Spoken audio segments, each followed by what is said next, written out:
Welcome to the Pathways Podcast, where we explore the unique journeys and key moments along the way that have shaped the lives and careers of our guests, and where we also discuss culture, tastes, and time-honored traditions that help define who we are. So, Mr. Mayor, Scott James Matheson, I was talking about off camera before we started. I didn't know you had a third name until you ran for mayor, and I saw Scott James Matheson, and I said, I know who Scott James is. So. that caught very few people by surprise because nobody knew until you take a partner on to start the radio world back in 2007, and we got to the closing table, and he said, "Who's this guy?" Right. So, and then when I ran for mayor in 2019, I put it on the sign, Scott James, and I downplayed Matheson, but I put it on the fine print. Yeah. But that was it. That was kind of the introduction. Otherwise, it was the radio name since 1987. Okay. Wow. Yeah. Wow. Well, I want to kind of talk about your entire journey, radio and everything, but let's start with today. Mayor of Valdosta, what caused you to want to run for mayor? Making a difference on a bigger scale. Always stayed involved, and I don't know whether Leadership Lowndes in 2015 kind of pushed me in that direction to say there's things to be done in this town. There's things that we are fine with, complacent with, and that's just not good enough. You can't be an interstate exit. You can't just be the place to come lay your head down on a pillow while you go everywhere else for your vacation and fun. Yeah. We have to house it and hold it right here. And it's kind of damning when you're talking about your local economy. If you're just sucking money out for school systems and a bunch of other things and not putting anything back in. So that was it. It was time to grow. Yeah. It was time to, a lot of the old leadership had been dying off, and it was time to make a change. So that's why. Well, you've had some challenges with storms and weathers and hurricanes and all. What's been some of the biggest things you faced? Yeah. So don't vote for me next time because I'm cursed. Think about it. I got told that I had won on a Friday, December 5th. On December 6th, 2019, they called me at my house and said we just had a 7.5 million gallon sewage spill. Yep. A day later, I'd been sworn in. I'd been presumed to have won, and then I get sworn in January 8th of 2020, and by March I'm having to figure out what social distancing is and talk about masks and make moves for a town and their economy and your personal business as to whether you shutter or not or close down, and that's pretty tough. Sure. It was made easier by everybody working together and everybody messaging the same. When you got the county government, city government, Department of Public Health, our fantastic medical center, and then our ace in the hole was Moody Air Force Base, who lives in a pandemic world. Yep. They have to keep a ready fighting force. So they're global, so they've lived in a pandemic world, and their advice was pretty instrumental in how we should move. Sure. And we had to move that way for about a month and a half, 2 months, and then it was taken out of our hands. Then it became a statewide. Yep. And Kathleen Toomey and the governor led us very well. You obviously have overcome some pretty unexpected challenges in your leadership role, right? But in the beginning, you said you wanted to pursue this leadership because of there was work to be done. Yeah, sure. And so I'm curious, as you kind of maybe look back on your position so far, what are some things that you've accomplished in spite of these unexpected challenges, and then maybe what's left to be done that's most important to you? So a couple of things: job growth, wage growth. Affordable housing, but I ran on a platform you're looking at a city of 60,000 people, you're looking at 30% persistent poverty rate, which is unheard of. And we had no transit system. We had no transportation in our rich history, our 166-year history. They'd never tried it in public fashion. But in modern day, buses and the like are a burden to communities, a cost burden, where technology's heading with autonomous vehicles and more.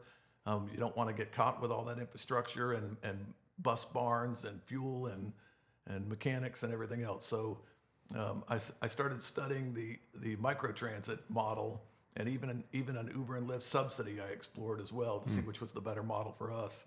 And the on-demand transit turned out to be, and then we found a great partner in Via, who's worldwide, about 200 cities globally. You'll see them in New York, where it's say New York Transit powered by Via. Okay. And once we ran into that first class outfit, we went fully turnkey with them. They do the leases, they hire, they screen, they run the routes with this amazing software that keeps everything in constant motion from the time you sign on at 5:30 in the morning until the time you sign off at 9 at night. Yep. So we went with that because one, you're only going to get one shot at this. Yeah. If I failed at that, it was probably never going to be explored again. And then two, it was completely disposable. Right. If in the end of that year contract, or when we signed a 3-year contract, it wasn't working out, it wasn't the right model for the right size town, then you just say goodbye. Right. And you're left with nothing to unload. You didn't have unnecessary expense. So we're moving 10,000 people a month right now, from nothing to 10,000 people a month for a $2 ride. And it's been a raging success, and I travel now to speak on it all the time. So yeah. Congratulations. That's why I know it inside out on Sunday. So maybe what's next on your on the horizon? What's the next big project? We're working affordable housing, Harvest Station. We found another great partner in IDP. They worked everywhere across the southeastern country, and now they're working in their own backyard. They've done a couple of great affordable housing projects, 2 retiree, one for those with disabilities and need assistance, and now this one is akin to a workforce housing project, and we'll have 174 units of a great apartment living. Deep partnering with them because they got to maintain it for 15 to 20 years. They'll actually be the ones running it, and so it'll remain pristine and a great place to live. And we put it in a place that it has a great quality of life to offer. It's side by side with Southside Library that we just doubled in size by getting them a big appropriation. That's side by side with Peyton Park, a 9-acre park that we had just revitalized about 5 years ago. And then directly across the street is South Georgia Medical Center and their occupational clinic. And it's housed with Partnership Health right there on that same Griffin Avenue corridor. Nice. So you have a very walkable, livable quality of life. There's 3 churches on that corridor. Ella's Top Corral is just up by half a block. And at the end, kind of a God thing happened. At the end, a private enterprise shows up in DG Marketplace. Right. And DG Market goes up with their supermarket, 12,500 square feet at the end. Grocery within walking distance. Yeah. Perfect. And then GDOT saw what we were doing, so they showed up 2 years in advance and realigned that entire intersection that was so bad. It kind of puts you in an angle to 41 right there. Right. So they showed up and advanced that by 2 years, and now you got a very safe intersection there. And we got more to come. That Dasher School was an African-American high school that was built in 1928. And now all of us are all in to refurb that thing, restore it, and then make it kind of one-stop shopping for human services, including mental health, including soup kitchen, and including transitional housing. So we're attacking that one now. Wow. Same corridor right there. Impressive. Yeah, thank you. That's our focus. We want you to live here. We want you to work here. But we got to make it affordable. Wage is going way up. We used to be 80-something, 83rd, 84th in the state.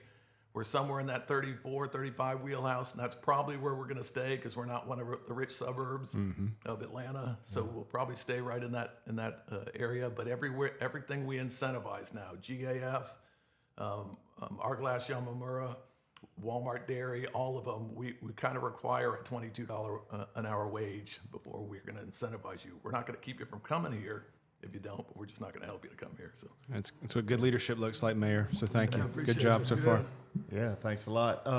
So let's rewind a little bit. Let's talk about being an entrepreneur, being a business owner. It's a struggle.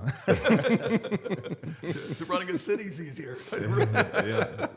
It's proven to be. Yeah. When people hear talk radio in this area, and we've got a lot of clients up from North Florida, I mean, you've got a large listening audience. I think of Scott James. And so take us back and give us that pathway through how you got started, what brought you into that. And So how about the loss prevention manager at the Kmart Corporation for 6.5 years, chasing people down in the parking lot and trying to figure out who's stealing from you? Loss prevention manager. Yeah, that was the prior career. Wow. And I employed a buddy of mine that was running a radio station seasonally. When Christmas rolled around, he wanted some extra Christmas money. He was running Kiss 105, a radio station in town. So I would hire him. And then I walked out of that job after about 6.5 years on a Wednesday night, played softball with him that Wednesday night. And he heard I was I heard you quit. And I said, yeah. He goes, I got work for you tomorrow. And years later, when I was moving from the pop world to the rock world, I called him for advice, and I said, whatever made you want to hire me? He said, you used to take me to the Kmart parties. And he goes, and I'd hear you telling stories and holding court and people listening. And he goes, and I always figured you did it so well that if I had a Kiss 105 at the beginning of that and a Kiss 105 at the end of that, I'd have something for an on-air personality. So that's why he pulled me in on that belief. Bought my first station in 2005, a little one in Quitman. Took on a partner and bought another station in 2007, and then I built two more in right around 2009 or 2010 as well. One down in Florida and JEM, which I rebuilt out there. So yeah, it's fun, but it's a struggle. You have $500,000 years, and then you look up and you got a $350,000 a year, and suddenly you're barely meeting all your commitments. Sure. And then it turns around again, and then COVID in my world, when somebody's shutting their doors for a period of time, they're not advertising. Right. So I was getting a lot of pauses and cancellations, and that spooked me enough because I was walking right into the mayor's job at that time. So godsend, they sent me Jeff Masters, an old newspaper guy.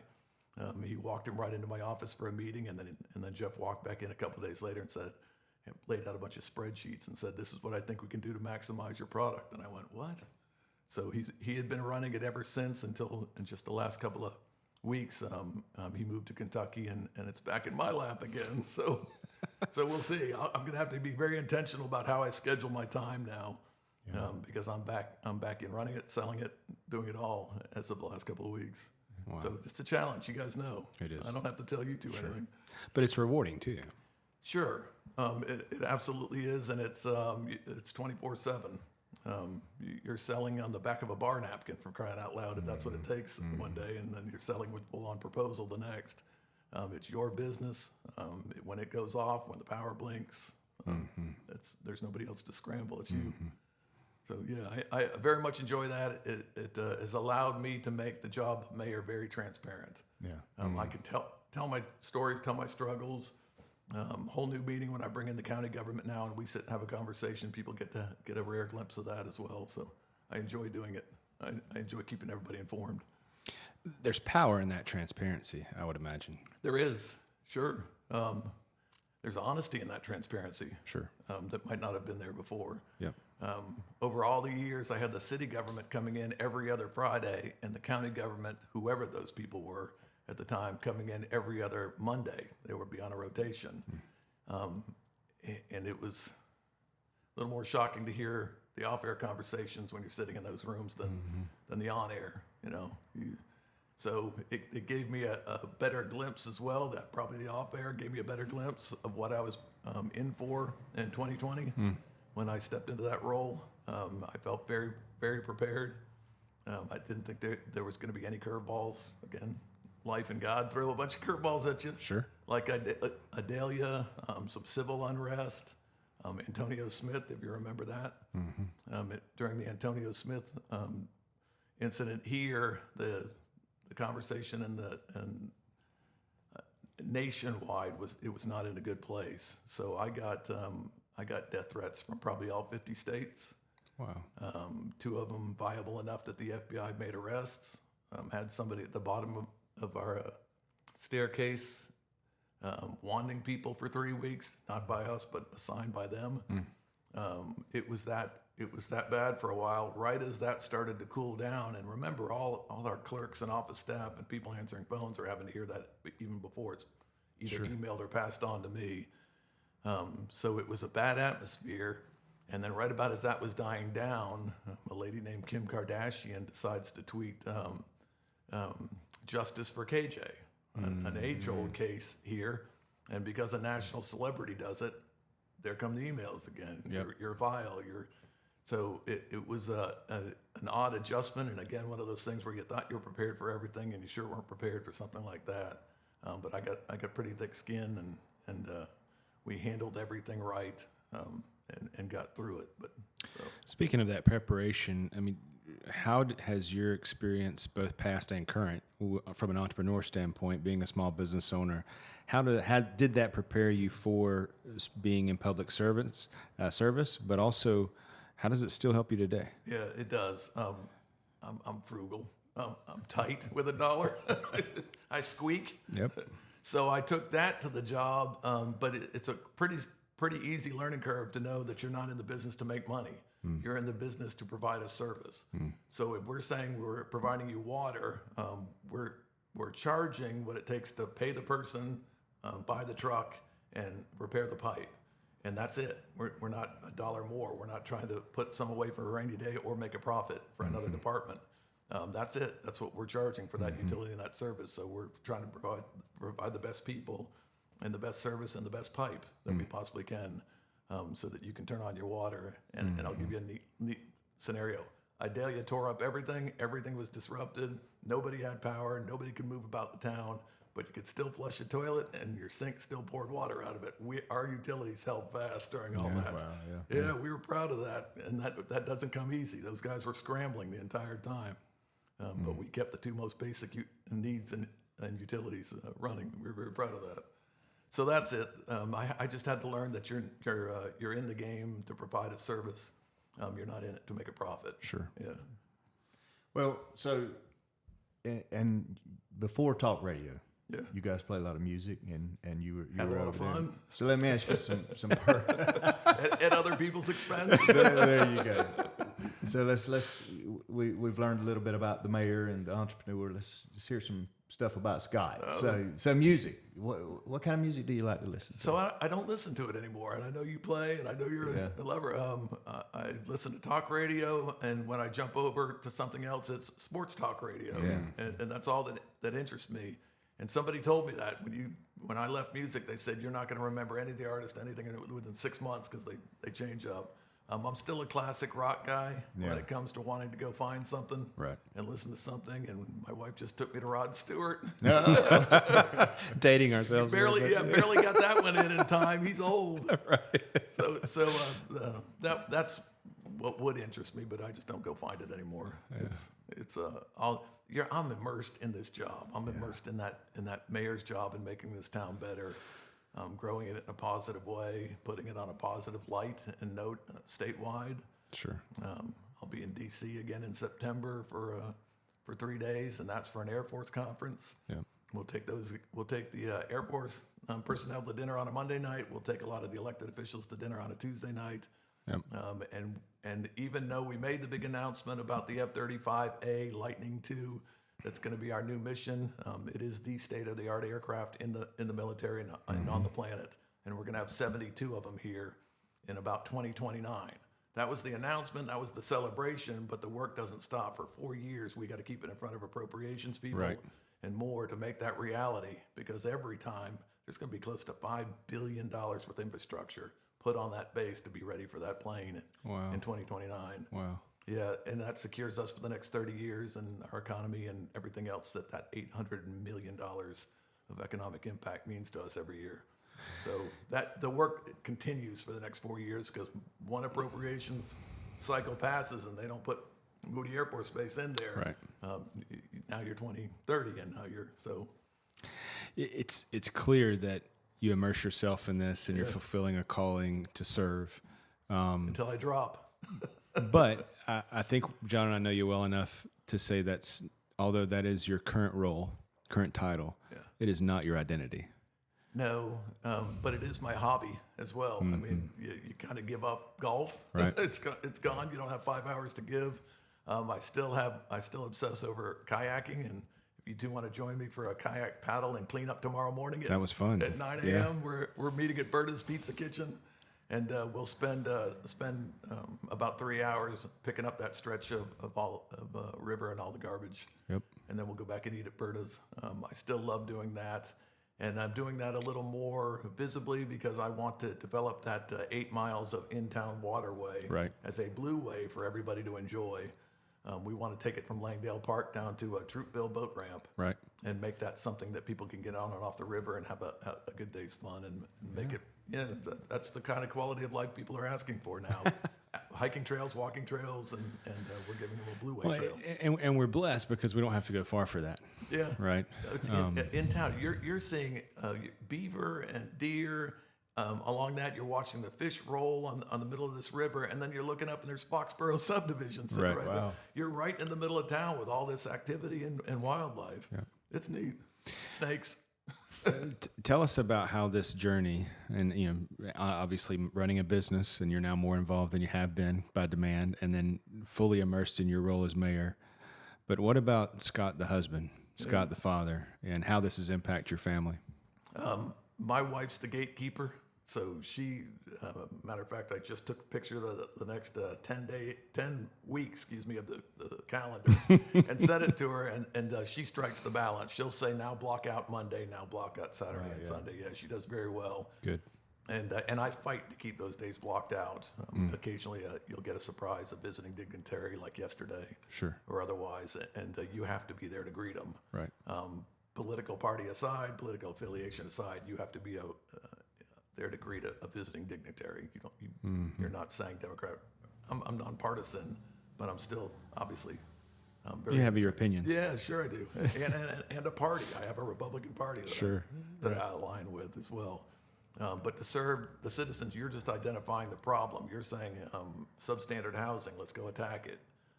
So that's all you do every day, and that has no affiliation. That's friends and neighbors and making life better for people. So, That's right. Yeah, put a dry roof over their head for crying out loud. Yep. Well, back to the music thing. Jeremy and I are not much different. It's talk radio and podcast. Yeah, cool. Right. I listened to my first fantasy football podcast. Do you have a team? Are you in a league? First time ever. That's right. I love Little peer football, pressure love on our sports, part. but- Yeah. Man, that's intense. But our office has done one, and we've got offices in different states, and also we have 12 teams. So Right. What's the buy-in? Come on. 20, $200 to buy in. $25. It's moderate. Yeah. We squeak a little bit too, Scott. yeah, so we're in good company. Right. So not a lot of difference there. We listen to a lot of that. We do love music, and Rod Stewart is great. You play it. For sure. I play it, but nothing modern. I don't know anything that's been released in the last 10 years. I had to learn who Blackpink was. Go figure that. I got 2 girls in the 8th grade. Yeah, so. I have heard that name. I get a little bit of a education on the ride from Kinderloo to Hayhire Middle School every morning. I learn who a few people are. I play some Blackpink as the lead-in music coming back on the talk show just to make her smile and yell in the car going to school. And so yeah, that's and the other hobbies have come and gone with age. Obviously, it was softball and golf and everything active. I always had a racket or paddle or bat or something in my hand. But with age, I squeak again, creak and groan and everything For else. different reasons, right? Yeah. Well, we do have beautiful new pickleball courts. Yeah, thanks. I haven't touched paddle to ball yet. I don't even know what it feels like. So they're trying to encourage me to come out, Mayor, come out and play. And they say it's very addictive. So I'm worried. Right. I'm worried about trying it. Right. I tried tennis again. My 8th grader wanted to try tennis over the summer, so I ran around with her and I said, "Oh my gosh, no!" So pickleball might be it. It's very compact. It's fun. It's a lot of fun. Find you some older people, and they will really teach you how to play. No, they'll whip you. That's the thing about pickleball. It seems to me like the best players I've played with are 65 and older. Yeah, they're pretty intense. They wore me out. Just prior to the meltdown, just prior to COVID, I was bringing George Page back from Atlanta. Right. He stepped out of his leadership Lowndes class about an hour or 2 early, and he was riding back with me, and I had to hear for 2.5 hours, captive audience. I had to hear about pickleball, fastest growing sport, what it would take to build a court. So he wore me out, but nothing like the pickleball community did. Once they got a hold of me right post-COVID, they wore me out. They demanded meetings, and they wanted to hear progress, and we did it. We pieced together those 12 courts. In a space nobody thought they'd fit. We even got 64 parking spaces in there in their own entrance. But it's packed every evening. So Yeah, it's impressive. Quality of life is key, and I think that's one of the things that has impressed me about you is your ability to balance your entrepreneurship, your values, right, your integrity, but also being able to lead a diverse community in a way that I think is a little bit different than what most of us hear on talk radio or watch on the TV every day. And so, I guess one of the questions I had for you was just understanding how your upbringing and your commitment to family has shaped you, not just as a leader, but as a man. Because part of what we're trying to do is, we walk by people every day. You and I would walk past each other, say hello, but it's small talk. Yeah. It's very rare that we have a minute to sit down and say, what's this journey been like? And so it's fun to have this opportunity to sit back and have these kind of moments to really learn what shaped you. I don't know, a couple times. My upbringing, dirt poor in Cocoa Beach. We lived on the beach when that wasn't fashionable. It was unincorporated Cocoa Beach right near Patrick Air Force Base down there, and it was a beachcomber's lifestyle. It was my dad had declared bankruptcy when I was an infant, and back then they punish you for that. No luxury anything, no boats, no second car. I mean, they hammer you with an audit every year for 5 years. It was brutal. But so we were poor. He became a school teacher, and that didn't pay much back then. My mom was stay at home, so it was lean like nobody knows. I had 3 shirts, 2 pants. Yep. You learn to have no wants. There's a few needs, but you have no wants when you're like that. And then when I went to college, I didn't have 2 nickels to rub together. Living in Orlando, and actually to strike a balance and say I don't have it so bad after all, I would drive some of the neighborhoods that we probably just were alluding to, right, and say they got it worse. Yeah. And then I couldn't drive them because my truck broke down, and I took public transit for a year and a half, which might also form some opinion about what I needed to get done here. Sure. Yeah. And the right way to approach it as well. So that was it, and that'll also tell you why I squeak. That'll go back to that theme. I don't like waste. I don't like splurge and expense and everything else. So sure. You guys might like 5-star. I don't. Oh, I'm sorry. That's cheap. If somebody else is paying. Free? I like free. That's right. So that's it. That formed a lot. My beautiful wife had a similar role, so we like to know that we don't have too many. We don't live in the want category too much. That's good. Thank you for sharing. Yeah. Well, it's easy to see, how your upbringing and everything's prepared you for your role as mayor. I mean, it's fascinating.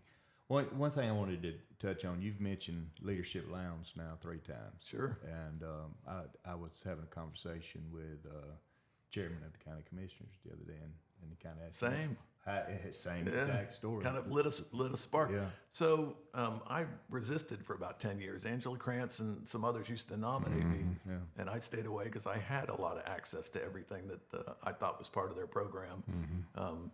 Just doing radio, from flights out at Moody to otherwise, you had access. So I stayed away.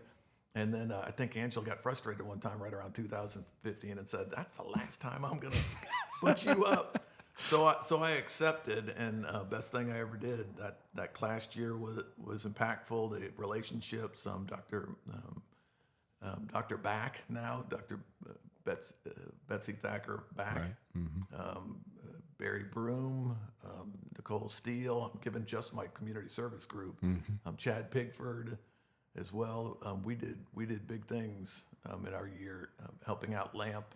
We did an art auction and immersed ourselves in the board and everything else. And IMC, that Changing Lives Dinner, for a number of years. But the relationships and the glimpse and seeing how it all works together, and seeing that if you fail in any one part of it, you fail completely. You can't just say, I'm taking care of these people or this part or this place. It's all a balance, or you have failed. You can't just turn a blind eye to any part of it. And then when you get in the role of mayor, it becomes, you have to worry about the ugly. You can never get too far from roads, water, sewer. You want to make your mark, and you want to do some things, but if you get too far from that stuff, you pay for it hard down the road. Right. So the ugly, we're about to invest $104 million in the ugly, drawing infrastructure to the Walmart Dairy project that we're so proud of.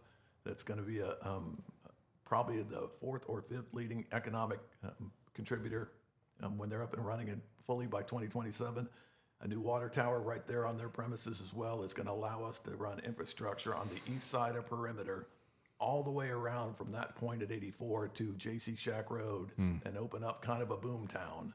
Once we do that, once we lay the water, sewer, and infrastructure, watch how much grows up around it, watch how much housing comes into that area, watch the Parks and Rec dream come to reality, watch us do something with more workforce housing out on the Bray property on the other side of the road from the new high school. Just watch in the next 3 to 5 years what happens out in that corridor. And now I've just told investors to go running there. Run! But you're going to see a lot. They're already pulling permit for housing. D.R. Horton's pulling permit for housing along there, knowing what we're doing. I think a new headquarters for Ace Electric's going to go in right there beside their current facility on perimeter. So you're going to see a boom town out there in very short order because of the ugly, because we're putting down water and sewer and making a huge investment in our future. And the council bought in, all 100% of them bought into to borrowing that money and saying it's coming back to us fivefold. It was neat. I was proud of them. Being a native Valdostan, all my life I've seen from my eyes, it's been a very vibrant community that has a lot to offer. I've always been proud of being from Valdosta. Yeah. Obviously, from people coming from the outside in, what do you think we have to offer people who are looking for a place to stay? Community. I sell that hard. The people's, that's what kept me here back in 1990. I thought I was 2 years and gone in my meteoric radio career. But the people are just a different animal, and that comes from living in Cocoa Beach, Orlando, Gainesville, for long periods of time, Vermont for a short period of time. There's nothing like the people here. Every community has their problems, but the people here will get down to their last dime and give you all their effort. And they never tire of it either. So it's a different place. It's where I wanted to be and where I wanted to make home. You understand that better because you were born here. Yep. What we offer people is community, a slower pace of life. We have one of everything. We don't have 10 of everything like in Atlanta. And we're a hub city, so that makes us vibrant. We're 60,000 people at night, but during the day we're 120,000 people. Right. We receive double our population every single day that come here to work or healthcare or entertainment or dining or otherwise. And that's our challenge, is being ready to receive that many people and keep the infrastructure working for that many people every day. And in order for us to receive all those people and to capitalize on the opportunity that's out there, there has to be a great working relationship between the city and county entities. And it seems road like to get to the city. That's right. So I think watching you and the chairman interact with each other, it seems to be a pretty special relationship. Can you elaborate on that a little bit? It's good. Now, we wake up with a different role every day. Sure. But when we come together on a project, boy, we're good at it. We really are. And sometimes their role and how they're moving, we're questioning that. And our role and how we're moving, they'll raise an eyebrow as well. But the second we say, here's how we come together on a regional TIA or T-Splost, that was beautiful to watch. That was beautiful to have Bill. I placed him as a nominee on that executive board. The 5-member executive board for all 18 counties makes the final decision. Yep. So he's getting all my texts saying, I need $10 million for that. I need $25 million to expand Park Avenue. I need 4 lanes on Park Avenue. And he's just going to work in there. Wow. So we do a lot together. We do butt heads on occasion. We do have different missions every day. But I promise you, and you two as residents, that when we come together on a project, and it's for the good of everybody, we do it real well. Yeah, they're bulldogs over there. That's good. John and I travel a little bit, and you can't talk about travel without talking about the airport. Yeah. Third flight. What's the plan? It's back. Tell us about it. If you go online right now and go to book for November, by November the third flight is back, and that's a big deal on a couple of things. Atlanta can come down here, do business for 4 or 5 hours, hop on a plane and go back. We can't. Our turnaround is almost immediate. So if you go up there, you're either connecting somewhere else or turning around to come back. Right. So that third flight allows a little bit of commerce. And just before COVID, we had American on the hook for a Tuesday, Thursday flight to Charlotte. And then all they did was contract after COVID. I mean, they were shutting down routes. So we're still wooing them, but the third flight back is a huge deal, and they're going to keep the 900s in place, that new jet with a lot larger capacity and even a little first class for you guys as well. So that jet made a difference. It actually kept us at the same numbers. 4,000 people fly in and out of that airport every month. Right. Enplayment and deplayment total. So it's 4,000. The activity out there is about 1,800 flights every month with a private and the public as well. So it's actually a very vibrant airport, but that third flight was an absolute must. It had to come, so it's back. Yeah, so start booking. Great news. I need to keep it somewhere around that 75-80% occupancy to keep it here. So and we're there. Well, it's important because, I mean, leaving Valdosta wasn't the problem. It's getting back in time if you go too far away. Actually takes. That's right. Renting a car. So I'm happy to hear it. Yeah, thank you. Yeah. So is my wife. All right, so let's wrap up with a question. Tell us something that most people wouldn't know about Scott. With all my travel and with all the events that I post and show people what's involved in being mayor and advancing this town, the place I'd rather be every single day is home. Yeah. I want to be there. They keep me grounded. They don't give a crud about what I do. They really don't. They just care that Dad's home. So whatever I'm doing, when I wrap up, I can't wait to race back and just relax and hang with the family and let that stupid dog jump up on me. And it's just home is it. So maybe people don't realize that because I'm everywhere and anywhere, but that's where I'd rather be. No place like home. Yeah. Well, I know they're proud of you, and we are too. Thank you. We guys. appreciate your time. Thank you. Thank you. Good to see you. so much. Yeah, I appreciate it.